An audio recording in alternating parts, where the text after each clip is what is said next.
안녕하세요.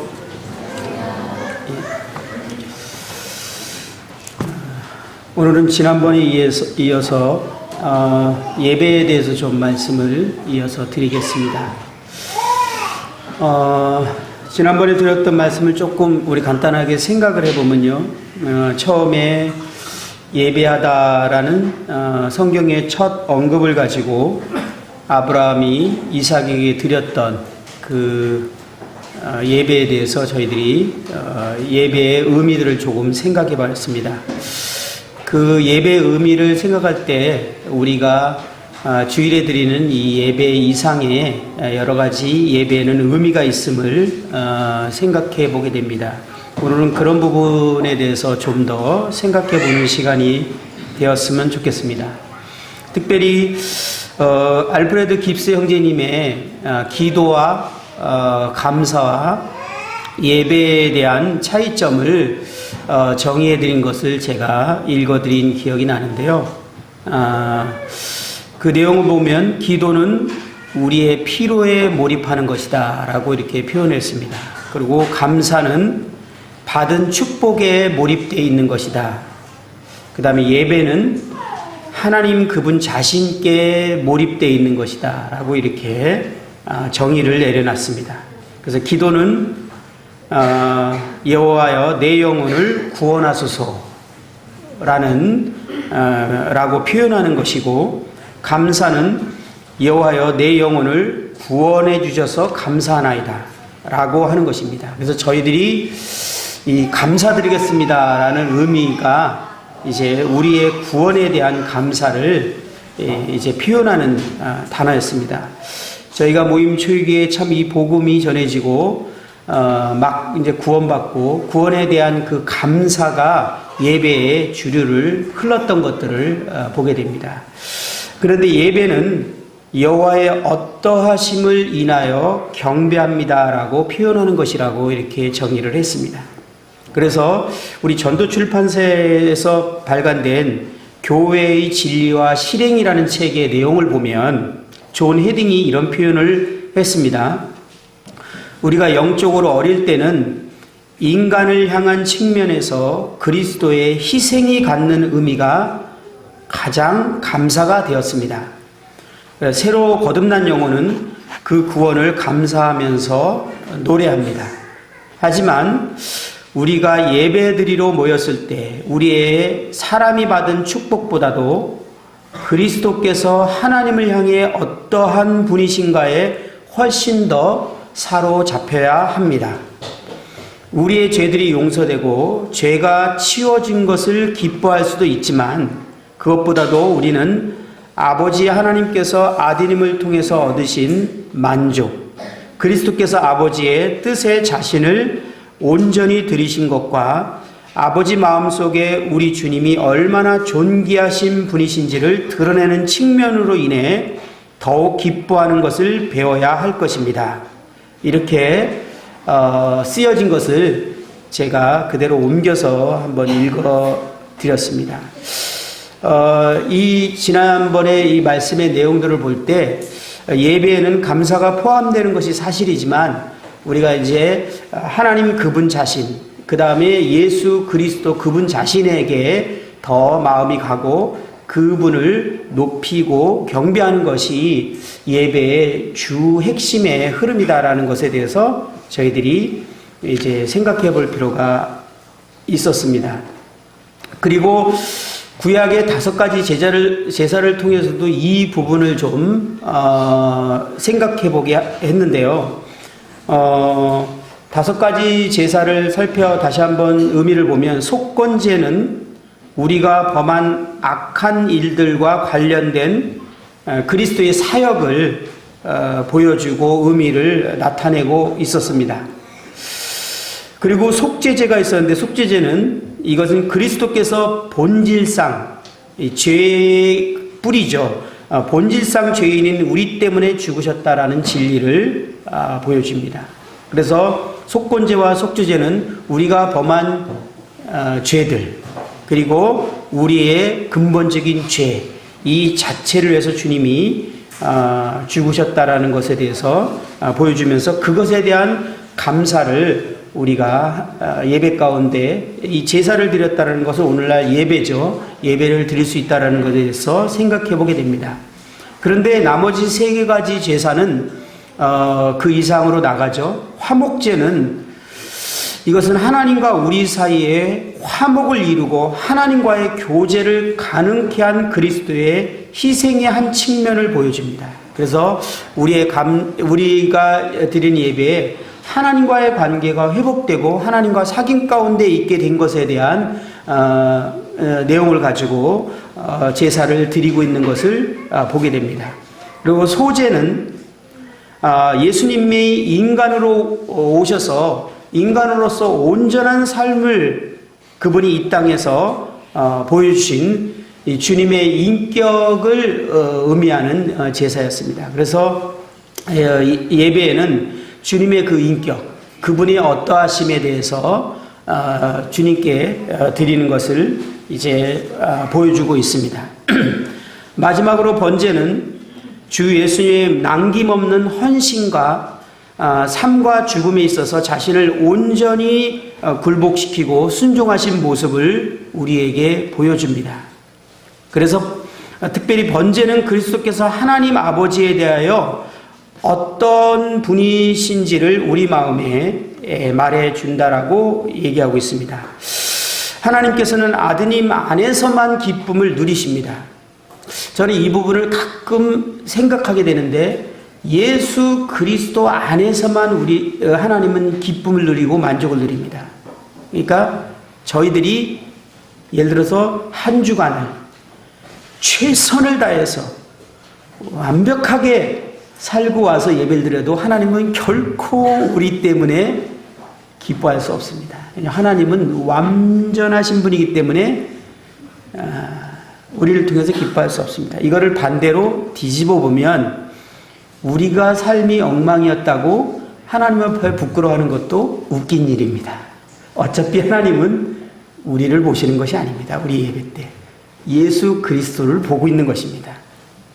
그렇기 때문에 우리의 어떤 행위를 가지고 하나님 앞에 담대했다가 부끄러웠다가 그러고 있는 것이 참 우리가 혼자 그러고 있는 것이 하나님에게는 아무 영향도 미칠 수 없다. 그분께 예배드리는 데는 미칠 수 없다라는 것을 생각해 보게 됩니다. 오직 그리스도를 의지해서 나가는 것 외에는 하나님 받을 수 없습니다. 하나님을 만족시키고 기쁘게 해드리는 것은 그분뿐입니다. 그래서 우리는 예수님께서 아버지 하나님께 어떠한 분이신지를 묵상해야 합니다.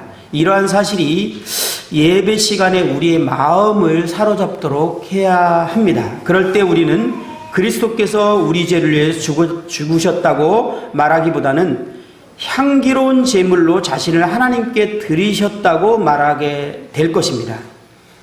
특별히 민수기 28장 29장의 내용을 살펴보면요. 1년 중 적어도 1243마리, 정확하지 않을 수 있어요. 1243마리의 동물들이, 짐승들이 번제로 드려졌습니다. 그리고 반면에 속죄제를 위해서는 32마리의 동물이 드려졌습니다. 압도적으로 우리의 죄를 위해서 죽으신 그 주님을 의미하고 있는 제사보다 주님께 하나님을 만족시키고 기쁘시게 해드렸던 온전한 헌신의 제사가 압도적으로 많다라는 사실을 우리는 생각해 보게 됩니다. 그래서 우리는 예배를 드리러 모일 때 우리가 받은 축복보다도 그리스도께서 하나님을 향해 어떤 분이신가에 대해 훨씬 더 사로잡혀야 합니다. 우리들의 죄들이 용서되고 죄가 사함받은 것을 기뻐할 수도 있지만 우리는 아버지 하나님이 아드님을 통해서 얻은 만족, 하나님이 아드님을 통해서 기뻐하신 그 사실을 이제 생각해야 합니다. 그래서 그리스도께서 어떤 분이시며 그리스도께서 아버지의 뜻에 자신을 온전히 드리신 것에 대해서 주님의 놀라우심을 찬양하고 경배하는 것들이 저희들이 예배 가운데 드려져야 할 것을 생각해 보게 됩니다. 이제 성경은 거듭난 성도들을 제사장이라고 말하고 있죠. 그래서 베드로전서 2장 5절 우리가 너무나 잘 알다시피 너희도 산돌같이 신령한 집으로 세워지고 예수 그리스도로 말미암아 하나님이 기쁘시게 받을 신령한 제사를 드릴 거룩한 제사장이 될지니라 이렇게 말하는데 우리는 거듭난 성도들은 제사장일 뿐만 아니라 신령한 제사를 드릴 것을 이렇게 신약 성경에 말하고 있습니다. 이러한 영적 제사를 신약 성경에는 크게 세 가지를 이렇게 말하고 있습니다.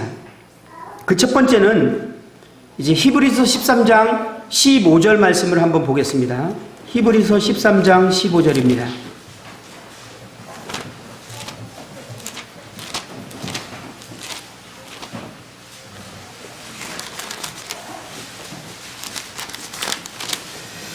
히브리서 13장 15절에 보면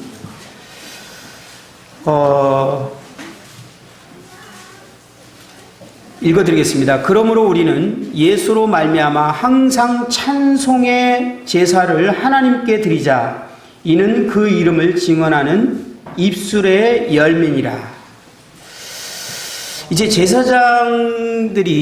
저희들이 마땅히 신령한 영적인 제사를 드려야 되는데 그 제사의 첫 번째가 찬미의 제사를 말하고 있습니다.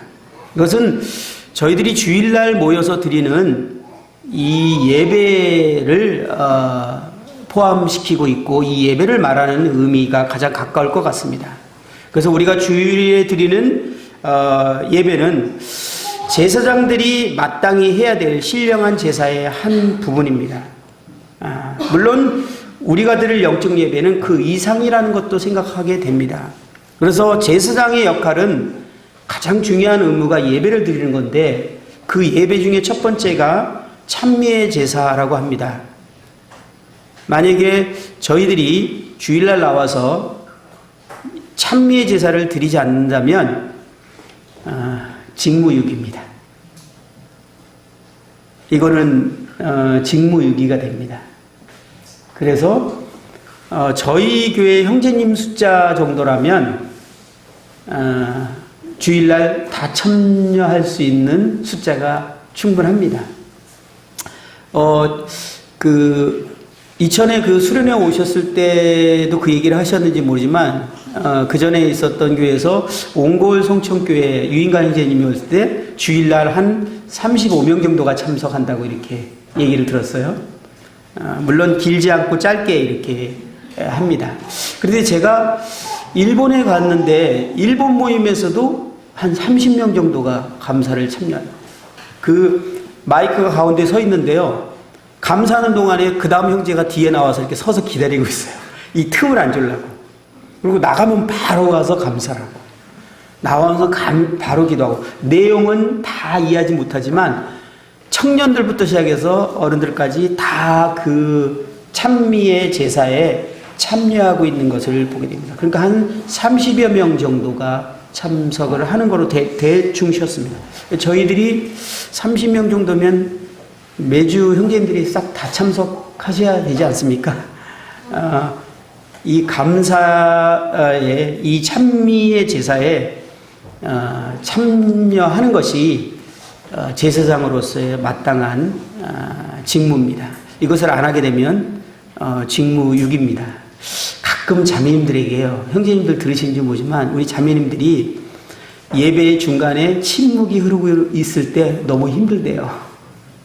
왜 형제님들이 참여를 안 하지? 그러고 생각을 자꾸 하게 된다는 거예요. 그래서 저희들이 더 적극적으로 이 예배에 참여할 수 있게 되었으면 참 좋겠다 이런 생각이 들어집니다. 그리고 두 번째 영적인 제사에는 소유물로 드리는 제사를 말하고 있습니다. 16절에 이어져서 보면요, 오직 선을 행함과 서로 나눠주기를 잊지 말라. 하나님은 이 같은 제사를 기뻐하시느니라.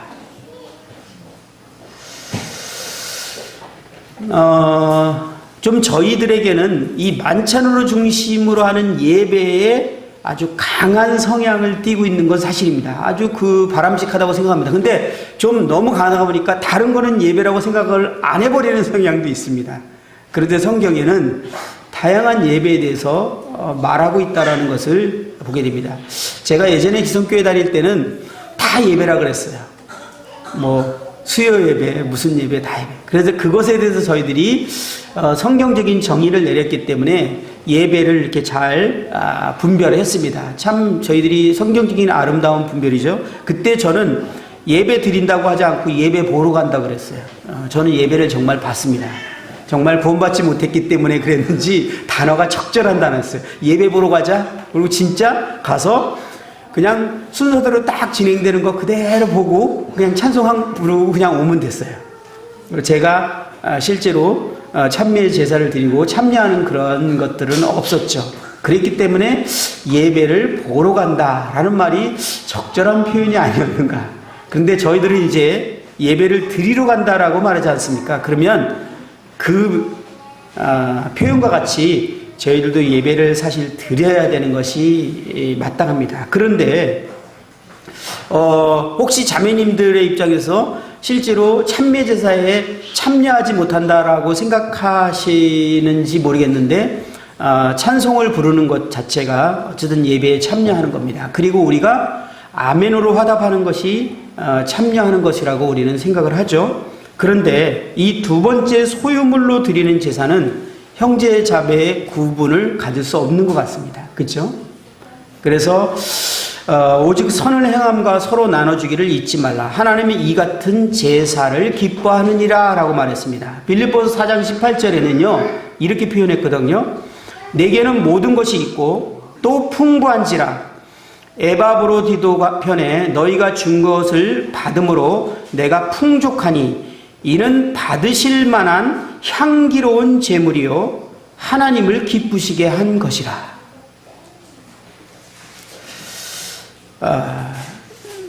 형제자매님들이 주와 복음을 위해서 섬기고 있는 바울과 그 동료들을 위해서 자신의 물질을 드렸습니다.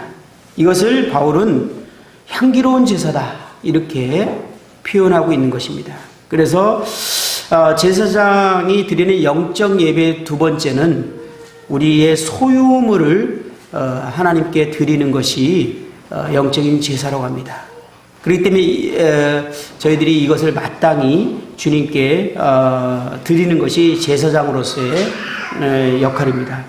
우리가 제사장으로서의 특권은 누리기를 원하지만 그 의무를 행하지 않는다면 조금 전에 말씀드렸지만 우리는 그것이 직무유기가 됩니다. 그래서 주일날 마땅히 우리가 물질을 가지고 나오는 것이 또 예배의 중요한 역할 중에 하나입니다.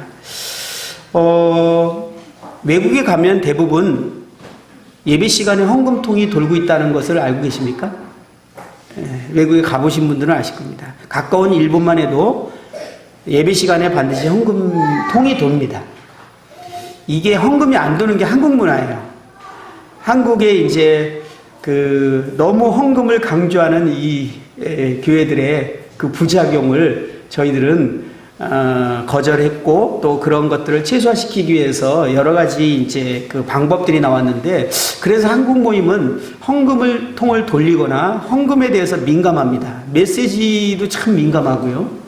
그런데 외국에 있는 모임들은 한국 교회와 같은 그런 피해의식이 없어서 그런지 되게 자연스러워요.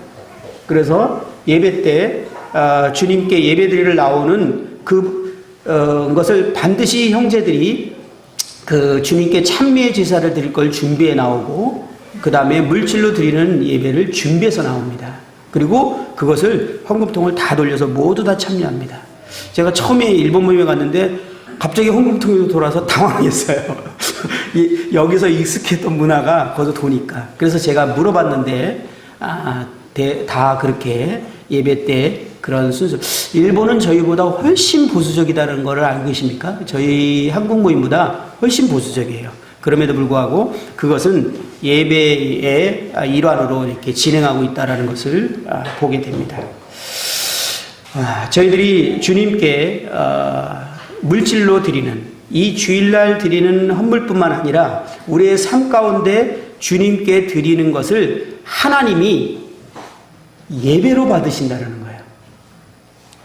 그렇다면 우리는 다양한 시간에 다양한 방법으로 실제로 제사장으로서 하나님을 기쁘시게 드리는 예배를 드릴 수 있다라는 것을, 심지어는 여기를 보면 다른 지체를 위해서 섬기는 것이 예배인 것을 볼 때 우리는 아주 다양한 방법으로 주님을 예배할 수 있다라는 것을 생각해 보입니다. 저희는 그것을 모르고 생각하지 않고 했는지 모르지만 하나님은 그 행위를 예배로 받으시고 기뻐하셨다라는 것에 대해서 감사가 됩니다. 저희들이 좀 더 폭넓게 주님을 예배할 수 있다라는 것을 생각해 보게 됩니다. 그리고 로마서 12장 1절 우리 잘 알지만 한번 다시 펴보겠습니다. 로마서 12장 1절입니다.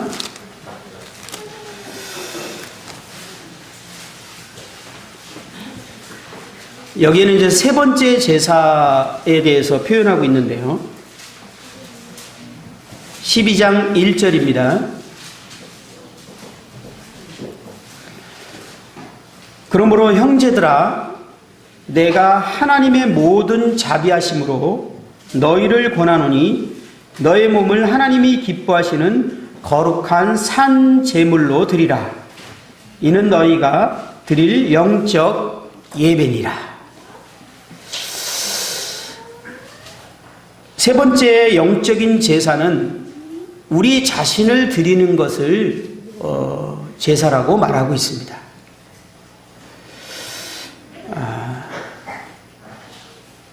예배는 그리스도인들의 삶을 하나님께 내어 드리는 것입니다. 그래서 이 예배는 주일에 드리는 찬미의 제사 이상임을 보게 됩니다. 근데 제가 여기에 항상 산 제물로 드리라는 단어를 읽을 때마다 제가 속에서 이렇게 웃음이 나오는 것은 산 제물이라서 그런지 자주 제물에서 내려와요. 죽은 제물은 그냥 한번 올려놓으면 그대로 다 드려지는데 이게 제물이 살아서 그런지 자꾸 내려와요. 다시 올라갈 필요가 있어요. 저희들이 주님께 참 온전히 드려지고 계속적으로 드려져야 되는데 가끔 제단에서 내려오는 것이 문제인 것 같습니다. 끊임없이 저희들이 제사장으로서 하나님께 우리의 자신을 내어드리고 주님께 온전히, 그래서 주님이 우리를 마음껏 사용하시고 쓸 수 있도록 우리를 내어드리는 것이 하나님이 참으로 기뻐하시는 영적인 예배라는 것입니다. 여기 단어에 영적 예배다 이렇게 표현을 말하고 있죠. 그래서 하나님께 드리는, 정말 하나님이 기뻐하시는 영적 예배는 우리 자신을 드리는 것입니다. 그래서 하나님이 이 제사 중에 어떤 걸 제일 기뻐할까 생각할 때, 제 생각에 성경의 전체적인 흐름을 볼 때 우리 자신을 드리는 예배를 가장 기뻐하지 않을까. 왜냐하면 그 내용을 다른 내용을 보니까 그것에 대해서 더 이제 확증하게 되는데요. 로마서 15장 한번 16절을 한번 보겠습니다. 15장 16절입니다.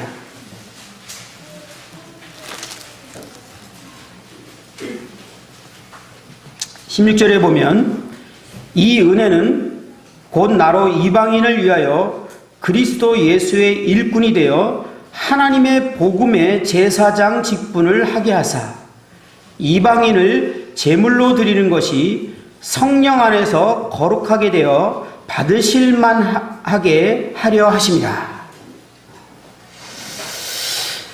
제사장의 또 다른 직분에 대해서 성경에 기록되어 있는데요. 이것은 복음의 제사장 직분을 말하고 있습니다. 그래서 우리가 조금 전에 제가 한번 읽었던 베드로 2장 5절 이후에 보면 9절에 보면 그러나 너희는 택하신 족속이요 왕같은 제사장들이요 거룩한 나라요 그의 소유가 된 백성이니 이는 너희를 어두운 데서 불러내어 그의 기이한 빛에 들어가게 하시니에 아름다운 덕을 선포하게 하려 하심이라. 우리를 왕같은 제사장이라고 말하면서 이 제사장이 해야 될 역할을 이제 우리가 예수 그리스도의 하신 일들을 선포하는 것을 위해서 우리를 제사장으로 세웠다라고 이렇게 말씀하시는 걸 보게 됩니다. 로마서 15장 16절에도 우리가 복음의 제사장 직분이다 라는 표현을 하게 됩니다. 우리가 복음을 전하는 것이 제사장의 직분이라는 거예요. 그러니까 저희들이 복음을 전하지 않게 되면 직무유기를 하는 것입니다. 제사장이라면 마땅히 복음을 전해야 된다는 것입니다. 그리고 이방인을 제물로 드리기 위해서, 다시 말하면 우리가 복음을 전하는 것은 그 사람이 하나님께 예배하는 자가 되게 하기 위해서 복음을 전하는 것입니다. 그가 지옥 가지 않기 위해서 복음을 전하는 것은 정말 첫 번째 조건이 될 수 없어요.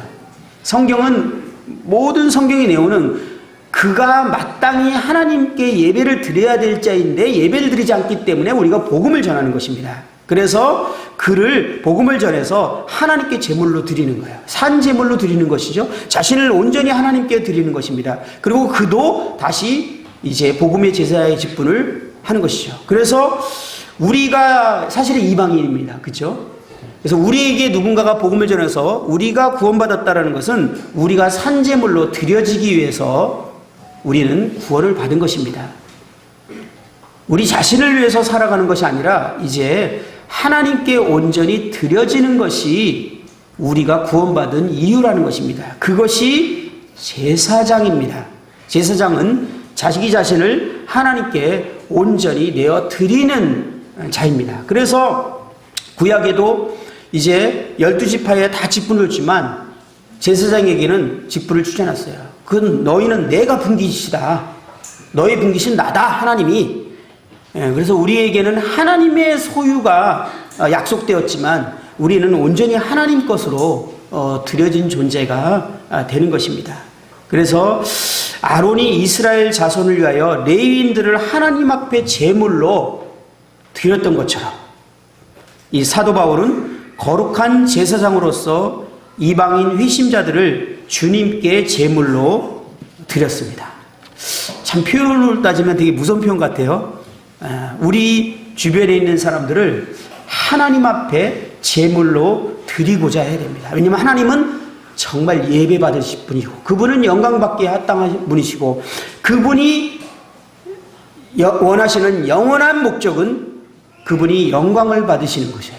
그분이 예배를 받으시는 거예요. 그래서 우리는 그 뜻이 우리의 뜻이어야 됩니다. 그래서 우리가 마땅히 예배를 드릴 뿐만 아니라 우리의 주변에 예배를 드리지 않고 있는 사람들을 마땅히 하나님께 예배를 드릴 수 있도록 그에게 이제 권하는 것인데 그 예배를 드리도록 권하는 방법이 복음 아닙니까? 구원받지 않고서는 진정으로 하나님께 예배를 드릴 수 없게 됩니다. 그래서 우리는 하나님께 그를 드리기 위해서 이제 복음을 전해야 됩니다. 우리가 왕같은 제사장이라는 의미는 이러한 책임을 마땅히 감당해야 하는 것입니다.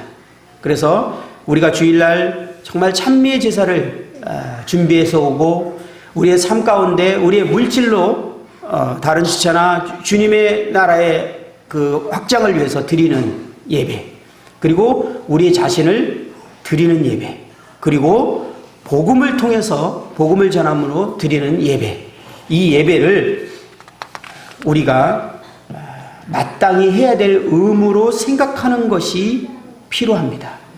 누군가가 해야 될 일이고 어떤 특별한 사람이 해야 될 일이 아니라 저희들이 얘기할 때요, 저희들이 아주 선명하고 분명하게 갖고 있는 제사장 개념이 있어요. 그 어떤 교단보다도 분명한 개념을 갖고 있어요. 그것은 뭐냐면 우리 모두 다 왕 같은 제사장이다. 이 권리에 대해서는 너무나 분명한데 이 의무도 이것처럼 우리가 선명해야 될 필요가 있지 않는가 라고 생각이 들어집니다. 이제 예배에 대한 주님의 가르침에 대해서 좀 살펴보는 시간을 가질까 하는데요. 요한복음 4장 말씀을 한번 보도록 하겠습니다. 요한복음 4장입니다.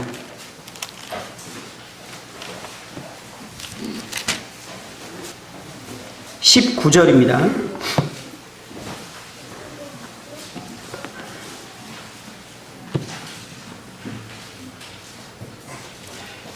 요한복음 4장 19절부터 24절까지 한번 교독을 해보겠습니다. 제가 19절을 읽겠습니다. 여자가 이르되 주여 내가 보니 선지자로소이다.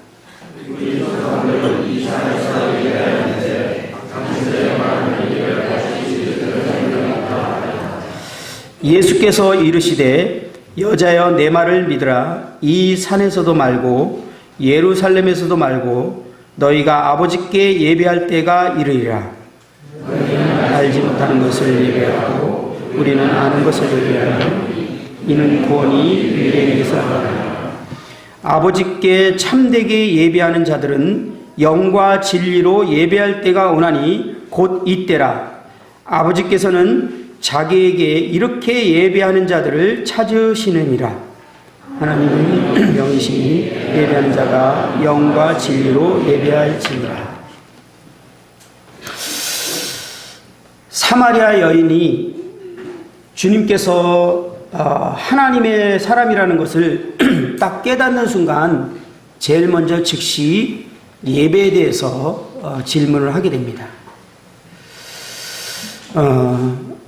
이 여인이 예배에 대한 이 중요함을 잘 이해하고 있었던 것 같습니다. 그래서 주님은 이 예배에 대한 그 놀라운 가르침을 그 다른 사람도 아닌 이 사마리아 여인에게 했다라는 것이 참으로 놀랍습니다. 제자들에게도 아니고 그 누구에도 아닌 사마리아 여인에게 하나님께서 가장 그 중요하게 여기시는 예배에 대한 개념을 가르쳐 주셨습니다. 몇 가지 이 말씀을 통해서 주님이 가르친 내용들을 생각해 보게 되는데, 첫 번째는 예배의 장소에 관해서 주님이 말씀하고 있는 것을 보게 됩니다. 20절과 21절에 보면 우리 조상들은 이 산에서 예배하였는데 당신들의 말은 예배할 곳이 예루살렘에 있다 하더이다. 예수께서 이르시되 여자여 내 말을 믿으라. 이 산에서도 말고 예루살렘에서도 말고 너희가 아버지께 예배할 때가 이르리라.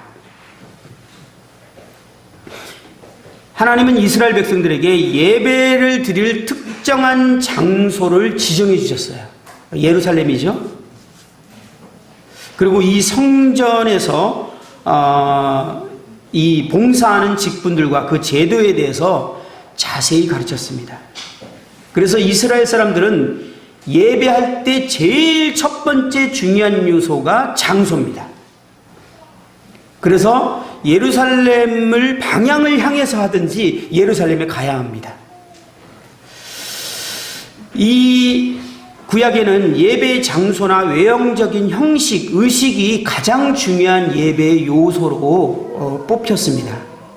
그래서 이스라엘과 이슬람이 성전 자리를 두고 지금도 전쟁을 불사하고 있는 이유가 이 예배의 장소가 그들에겐 예배드리는 데 있어서 첫 번째 핵심적인 요소이기 때문에 그 예배의 장소를 회복해야만 합니다. 이스라엘 사람들은 그것을 회복하기 위해서 계속 지금 의도적으로 이걸 진행하고 있고, 결국은 이스라엘 사람들은 그 장소를 다시 회복하는 것으로 성경엔 예언이 되어 있습니다. 그래서 제3성전이 결국은 지어지게 됩니다. 이스라엘 백성들은 이것이 예배에 있어서 너무나 중요한 영역입니다. 그런데요, 사마리아인들은 이 역사서나 선지서를 성경으로 받아들이지 않습니다. 모세오경만을 받아들여요. 그렇기 때문에 예루살렘을 예배 장소로 인정할 수가 없었습니다. 그들의 조상인 이 족장들의 예배 중심지는요, 그리심산이었어요. 지금 이 여인이 말하고 있는. 거기서 예배를 드려야 된다고 그들은 가르침을 받았어요. 그런데 이스라엘 사람들은 예루살렘에서 예배를 드려야 된다. 이들은 장소 문제가 너무 중요해요. 어디서 드리냐가 하나님이 예배를 받으시냐 안 받으시냐의 문제가 결정되기 때문에 그리심산이냐 예루살렘이냐의 문제는 이들은 단순한 문제가 아니라 이 하나님이 받는 예배가 되냐 안 되냐 문제이기 때문에 너무나 중요한 문제였어요. 그래서 이 여인은 진짜 이 가장 궁금하고 중요했던 문제를 예수님에게 질문한 것입니다. 어디서 예배를 드리는 것이 진짜 제대로 드리는 예배입니까? 이 문화가 제가 어려서 다녔던 교회도 오늘날도 남아있는 느낌이 드는데요. 우리 주일성수 이런 말 많이 듣죠. 주일성수 개념이 뭐죠? 네? 본교회. 그렇죠. 형님은 다녀보신 적 있으실까 봐요. 주일성수라는 개념은 주일날 예배 드리는 걸 말하는 게 아니에요. 본 교회에 와서 본 당에서 드리는 예배를 주일성수라고 합니다. 제가 언젠가 별 생각 없이 이제 우리 교회 이번 주 야외 예배야 그러는데 깜짝 놀라는 거예요. 그래서 아니 주일성수를 밖에서 한다고? 그래서 제가 순간적으로 잊어버렸다가 다시 아 그렇구나 했던 기억이 나는데 아직도 이런 것이 우리들에게 좀 남아있는 잔재로 있죠. 왜냐하면 그랬던 이유는 구약 성경에서 예배 드리는 장소가 반드시 하나님이 정한 곳에 와서 해야만 되는 것이거든요. 그래서 그것을 이게 하나님께 진정한 예배를 드리겠다라는 중심의 마음으로 출발된 거지만 이 예배당을 고수하는 본당을 고수하는 그런 문화가 생기기도 하였습니다. 이 여인도 이 질문을 아주 중요한 첫 번째 질문으로 하게 됩니다. 근데 예수님께서는 예배의 장소에 대한 개념을 깨트립니다. 이 당시 우리는 이것을 그냥 편안하게 읽을지 모르지만 만약에 이 질문을 바리새인들이나 서기관들이나 종교 지도자들이 했고 예수님이 이렇게 대답했다면 이건 난리 나는 일이 사건이 벌어진 겁니다. 예배 장소에 대해서 필요 없다 이렇게 말했다는 것은 충격적인 가르침이에요. 사실은 우리들에게는 자연스럽게 받아들일지 모르지만 이 당시에는 이 내용은 대단히 충격적인 것입니다. 성막과 성전은 결국은 모형과 그림자였습니다. 우리는 잘 알다시피 예수님은 성전의 원형으로 오신 것입니다. 그리고 이제는 예수님이 죽으시고 부활한 다음에 우리의 성도들이 성전이 되었습니다. 참 이것이 얼마나 영광스러운지에 대해서 생각을 하긴 해야 될 것 같아요. 그죠? 왜냐하면 이들이 목숨을 걸고 다시 회복하고자 하는 그 다음에 이스라엘 백성들이 그 하나님께 순종하지 못하고 포로로 끌려왔을 때 그 포로에서 항상 눈물을 흘리면서 그 그리워하고 그 하나님께 기도했던 이유는 한 가지. 포로에서 풀려나게 해주세요가 아닙니다. 다시 그 예배 장소에 가서 하나님께 예배를 드리고 싶은 그 예배의 장소가 저와 여러분이 됐다라는 것은 참으로 놀라운 축복 아닙니까? 예수님이 이것을 말하고 계신 것입니다. 이제는 더 이상 성전이 고정된 장소가 아니게 되었습니다. 이제 사람들은 어느 민족이든지 예배 장소에 상관없이 하나님께 예배를 드릴 수 있는 두세 사람이 함께 모여서 예배를 드릴 수 있는 그러한 이제 새로운 예배 장소가 시작된 것입니다. 예수님께서는 성전의 원형으로 오셨을 뿐만 아니라 레위 지파의 제사장직의 목적도 완성하셨기 때문에 그리스도 안에서 이 모든 것이 이제 폐지되었음을 우리는 알게 됩니다. 그래서 이 예배는 더 이상 장소의 문제가 아니라 영적인 상태의 문제로 우리는 주님께서 가르치신 것을 보게 됩니다. 두 번째는 예배의 대상에 대하여 말씀하고 계신데요. 23절입니다. 아버지께서 참되게 예배하는 자들은 영과 진리로 예배할 때가 오나니 곧 이때라. 아버지께서는 자기에게 이렇게 예배하는 자들을 찾으시느니라. 주님께서 가르치신 예배의 대상은 누구죠? 아버지 하나님이십니다. 하나님은 사랑하는 아들에 의해 아버지로 이제 계시가 되었습니다. 그래서 우리의 예배 대상은 아버지 하나님인 것을 보게 됩니다.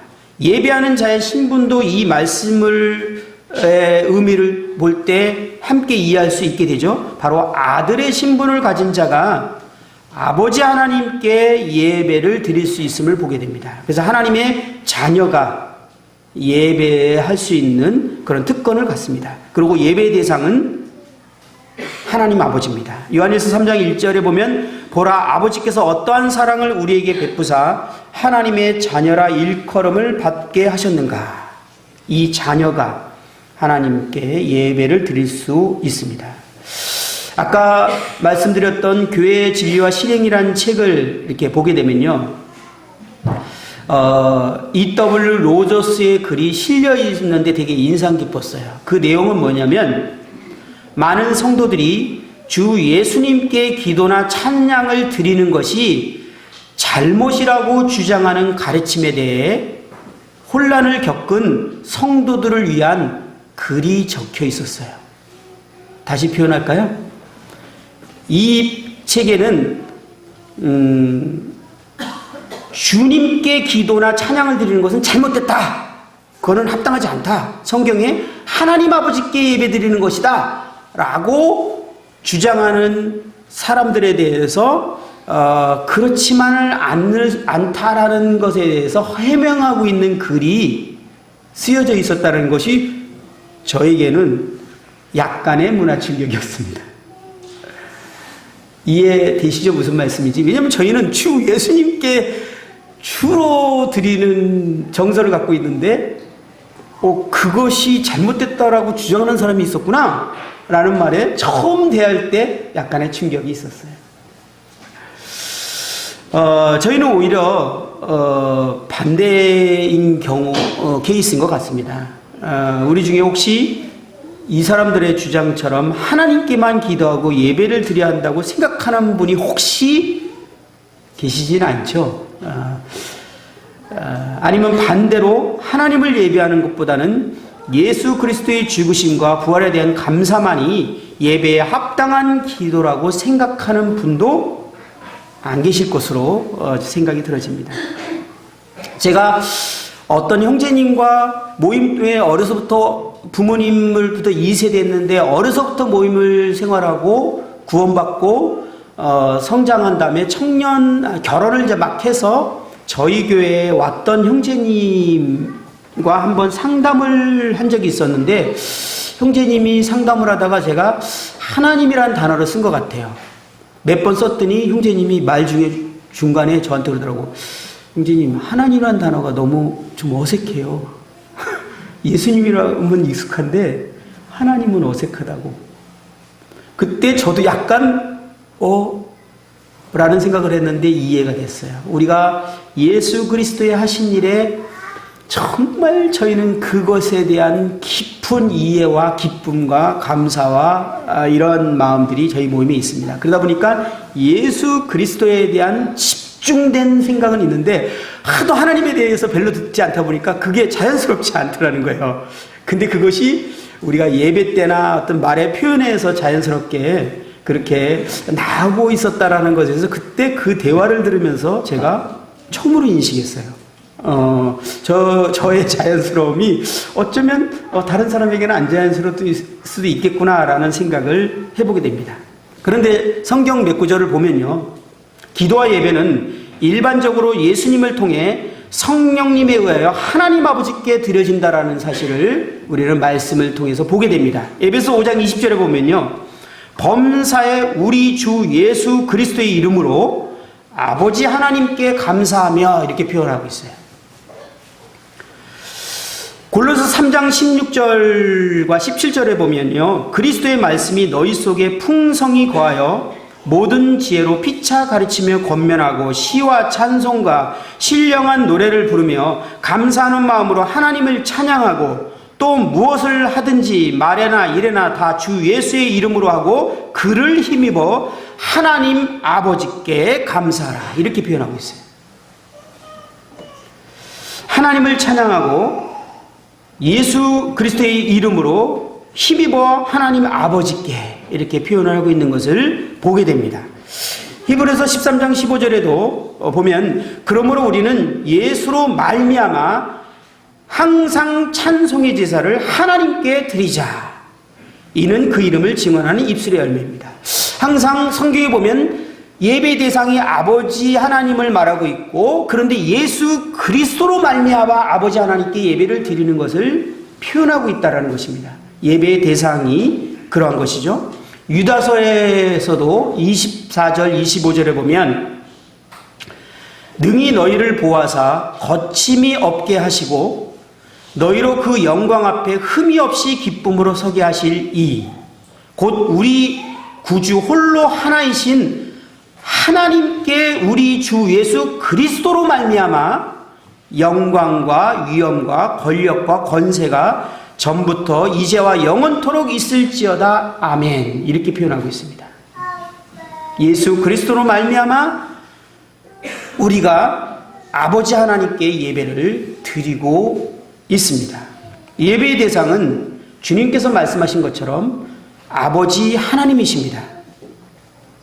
그러나 이것을 때문에 주 예수 그리스도께 예배를 드리거나 기도하는 것은 합당하지 않다라고 주장하시는 그런 분이 생긴 것 같습니다.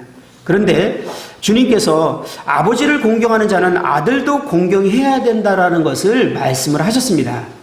요한복음 5장 23절에 보면 이는 모든 사람으로 아버지를 공경하는 것 같이 아들을 공경하게 하려 하심이라. 아들을 공경하지 아니하는 자는 그를 보내신 아버지도 공경하지 아니하느니라. 이렇게 표현하셨습니다. 그리고 실질적인 예로는 도마는 부활하신 주님을 하나님으로 표현하며 예배를 드리고 있는 장면을 보게 됩니다. 요한복음 20장 28절을 한번 볼까요? 요한복음 20장 28절입니다.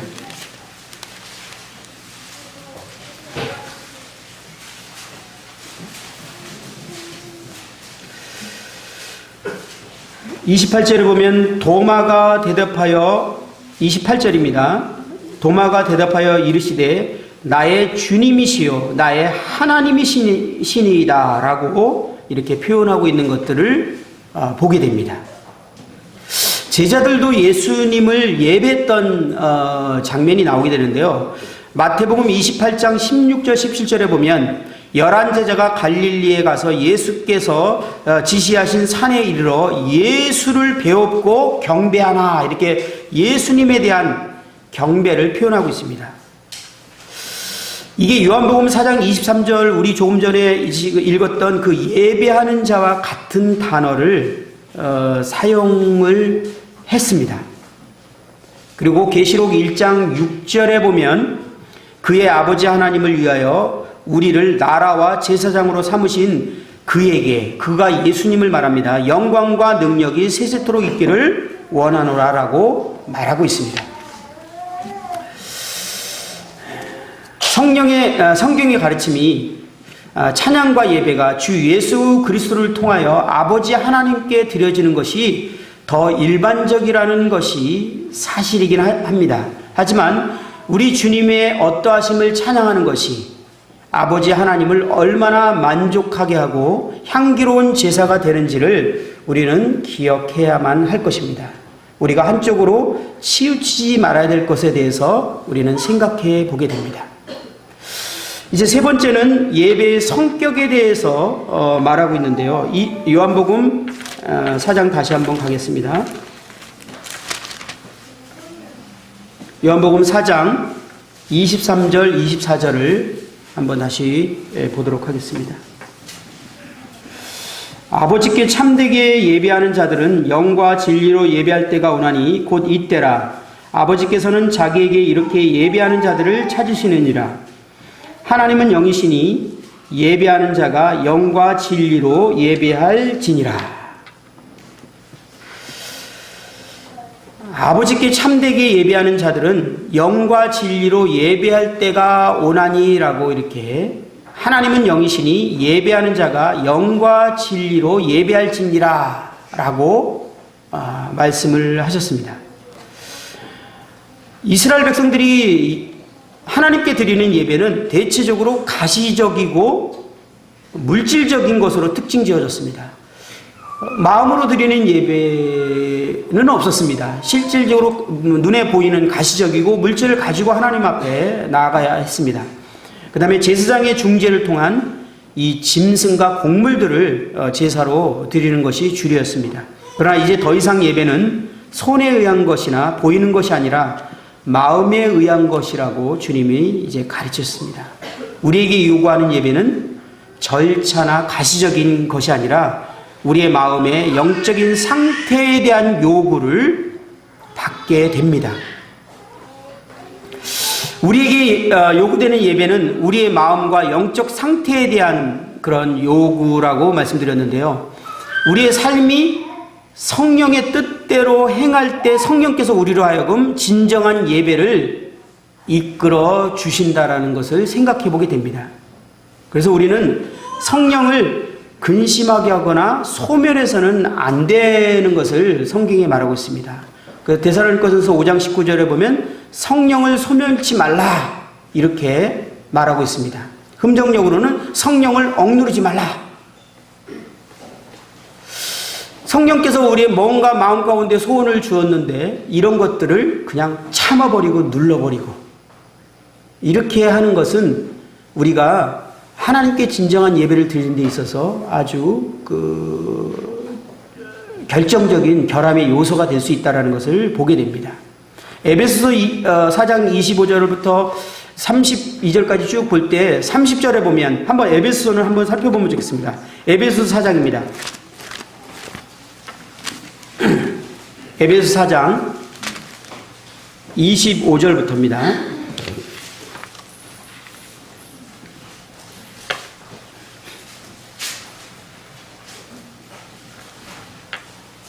(4장 25절) 그런즉 거짓을 버리고 각각 이웃과 더불어 참된 것을 말하라. 이는 우리가 서로 지체가 됨이라. 분을 내어도 죄를 짓지 말며 해가 지도록 분을 품지 말고 마귀에게 틈을 주지 말라. 도둑질하는 자는 다시 도둑질하지 말고 돌이켜 가난한 자에게 구제할 수 있도록 자기 손으로 수고하여 선한 일을 하라. 무릇 더러운 말은 너희 입 밖에도 내지 말고 오직 덕을 세우는 데 소용되는 대로 선한 말을 하여 듣는 자들에게 은혜를 끼치라. 하나님의 성령을 근심하게 하지 말라. 그 안에서 너희가 구원의 날까지 인치심을 받았느니라. 너희는 모든 악독과 노함과 분냄과 떠드는 것과 비방하는 것을 모든 악의와 함께 버리고 서로 친절하게 하며 불쌍히 여기며 서로 용서하기를 하나님이 그리스도 안에서 너희를 용서하신 같이 하라.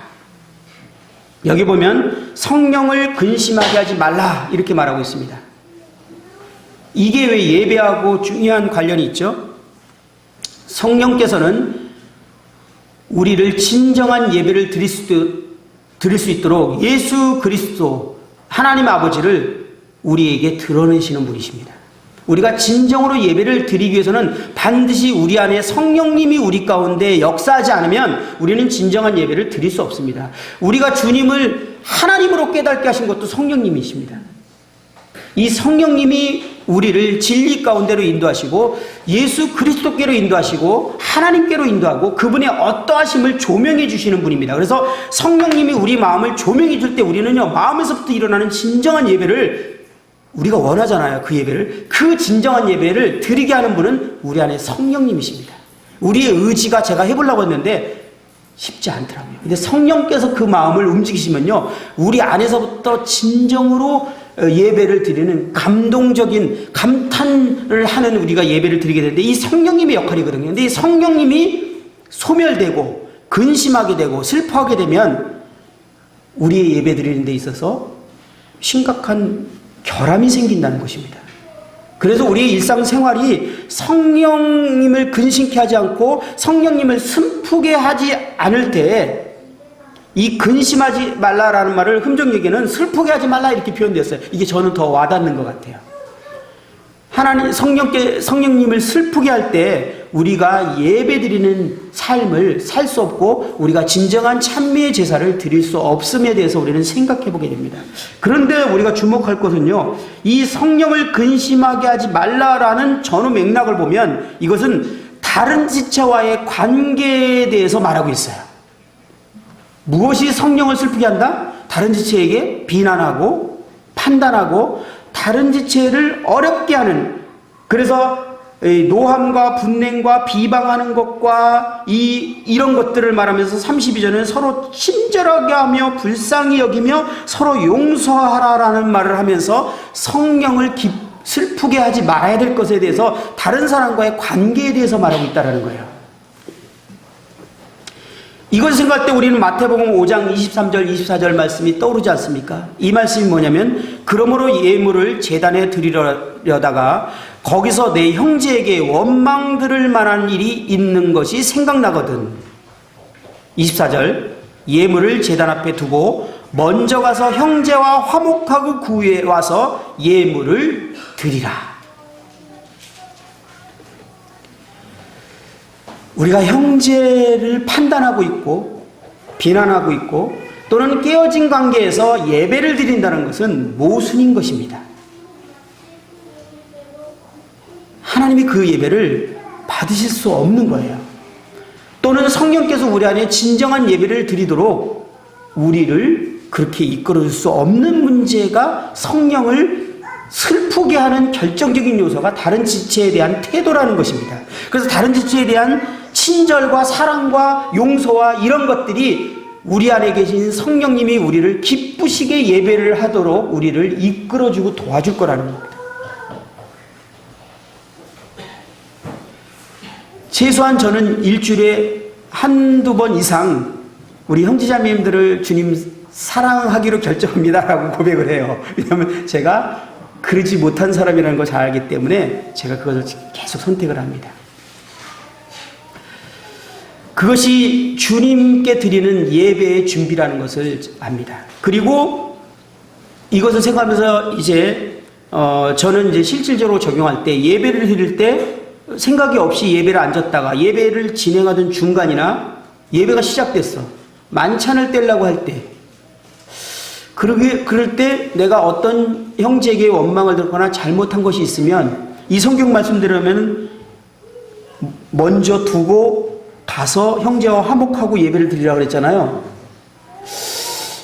아이고, 우리 예배가 좀 그걸 먼저 하고 예배를 드리면 얼마나 좋을까 이런 생각이 들 때요. 근데 어떤 교회가 그것을 실현하고 있는 교회가 외국에 있다는 걸 알고 있어요. 만찬을 떼기 전에 먼저 형제와 그런 시간을 갖는답니다. 아주 그 소수의 교회가 그렇게 하고 있는데, 그래서 나는 주님 앞에 이걸 어떻게 해야 될까라고 생각하다가 제 나름대로의 방법을 결정하게 됐어요. 그것이 떠오를 때 그대로 이것을 덮어두고 예배를 드린다는 것은 말씀에 위배될 뿐만 아니라 주님이 기뻐하지 않는 것을 알기 때문에 먼저 제 마음에 그 형제에 대해서 내가 원망이 있다면 용서를 결정합니다. 마음에 용서를 하기로 선택합니다. 그리고 용서를 빌어야 될 문제라면 제가 하나님께 그 선택과 약속을 드립니다. 예배가 끝나고 나면 그 지체에게 용서를 빌겠습니다. 그리고 그 고백 자체가 성령께서 내 마음에 기뻐하시고 즐거워하신다라는 것을 매번 느끼게 돼요. 그리고 나서 예배를 드리는 방법을 제가 나름대로 선택하고 있습니다. 그만큼 지체들과의 관계에 있어서 이 예배는 아주 중요한 문제라는 걸 우리가 인식해야 되는 거예요. 떡이 하나지 않습니까? 이 한 몸입니다. 매주 우리는 그것을 보고 있습니다. 우리들이 한 몸이 깨어진 상태에서 그냥 예배에 참여하는 것이 고린도서 11장에는 심각한 문제인 것에 대해서, 결국 그 문제 때문에 병이 들고 죽는 사람까지 생겼다라는 것을 말하고 있지 않습니까? 고린도서 11장 내용이 그거예요. 결국은 우리가 예배를 드리기 전에 형제 자매 앞에서, 그래서 먼저 예배 드리기 전에 나와서 우리 자신을 살피는 것이 참 중요합니다. 그래서 우리가 주님 앞에 죄를 품은 상태에서 예배를 드리고 있는가, 그것을 먼저 다 주님 앞에 내려놓고 자백하고 해결을 해야겠죠. 그리고 형제자매의 관계에 있어서도 돌아보는 것이 필요합니다. 그리고 우리가 예배를 시작하는 것이 합당한 예배의 자세임을 보게 됩니다. 그리고 떡과 잔을 뗄 땐 우리가 하나님과 우리 사이에, 지체와 우리 사이에 막힌 것이 없이 대할 수 있도록, 그것이 고린도 11장에 우리가 떡과 잔을 대하는 자기를 살피는 태도인 것에 대해서 말하고 있는 것을 보게 됩니다. 이것은 그냥 피상적인 게 아니라 우리는 실질적으로 적용해야 될 그런 문제라고 생각이 들어집니다. 좀 더 이 부분을 우리가 중요하게 여기고 적용을 하면 어떨까라는 생각이 듭니다. 마지막으로 예배의 시기에 대해서 보면 신령과 진정으로 예배할 때가 오나니 곧 이때라 라고 주님이 말씀하셨는데요.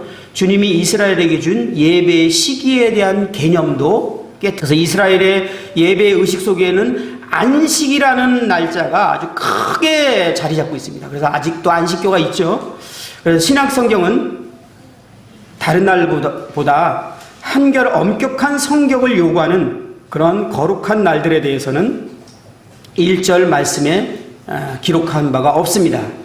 그러나 사도행전을 보면 주님이 부활하신 첫날에 모였음을 볼 수 있습니다. 그래서 사도행전 20장 7절에 보면 그 주간에 첫날에 우리가 떡을 떼려 하여 모였더니, 우리는 이 말씀에 근거해서 이렇게 그 주간에 첫날, 주일이죠. 첫날 떡을 떼기 위하여 모이는 것을 보게 됩니다. 우리는 주님께서 이와 같이 예배에 대해서 가르침을 한 것을 기억하면서 주님이 가르치는 예배에 저희 교회가 그대로 순종하고 적용하고 그러한 예배가 되어지기를 바라는 마음으로 말씀드렸습니다. 함께 기도하고 마치겠습니다.